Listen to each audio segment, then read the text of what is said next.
Multiple levels of AI இருக்குதுன்னு எத்தனை பேருக்கு தெரியும்? இது day 3 of awareness making about AI. Let's talk the facts. ANI, AGI, ASI. ANI அப்படிங்கிற ஒரு ஏஐ லெவலில் தான் கரண்டாக இண்டஸ்ட்ரியில் யூஸ் பண்ணிட்டு இருக்காங்க. இதனால ஒரு ஸ்பெசிஃபிக் டைப் ஆஃப் டாஸ்க்கை வந்து கம்ப்ளீட் பண்ண முடியும். எக்ஸாம்பிளுக்கு கிளாடு, கோபைலட் அந்த மாதிரி ஏஎஸ் இதுக்கிட்ட நீங்கள் ஒரு கோடிங் டாஸ்க் அசைன் பண்ணீங்க அப்படின்னா அதனால அதை ப்ராப்பராக கம்ப்ளீட் பண்ண முடியும். ஸ்டில் இந்த லெவல் ஆஃப் ஏஐக்கு ஒரு ஹியூமன் ஹெல்ப் தேவை. வித்தவுட் ஹியூமன் ஹெல்ப் இதனால ஓனர்ஷிப் எடுத்து ஒரு டாஸ்க்கை கம்ப்ளீட் பண்ண முடியாது. இதோட நெக்ஸ்ட் லெவல் ஆஃப் ஏஐ தான் ஏஜிஐ. நிறைய டெக் ஜெயன்ஸ் வந்து இதை டெவலப் பண்ணுறதுக்காண்டி இதில் பில்லியன்ஸ் ஆஃப் அமௌண்ட் இன்வெஸ்ட் பண்ணிட்டு இருக்காங்க.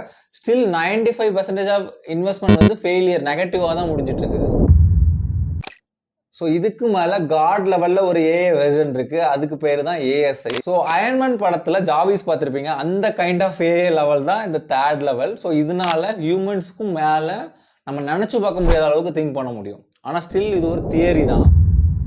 ஸோ நெக்ஸ்ட் வீடியோவில் இந்த ஏஎன்ஐ எப்படி இண்டஸ்ட்ரியில் யூஸ் ஆகிட்டு இருக்கு, சேம் அஸ் தட் நம்ம எப்படி இந்த ஏஎன்ஐ இம்பாக்ட்லேருந்து நம்மளோட ஜாப்பை சேவ் பண்ணிக்க முடியும் சொல்லிட்டு கவர் பண்ணுறேன். Until that stay tune. This is your ஜீனி.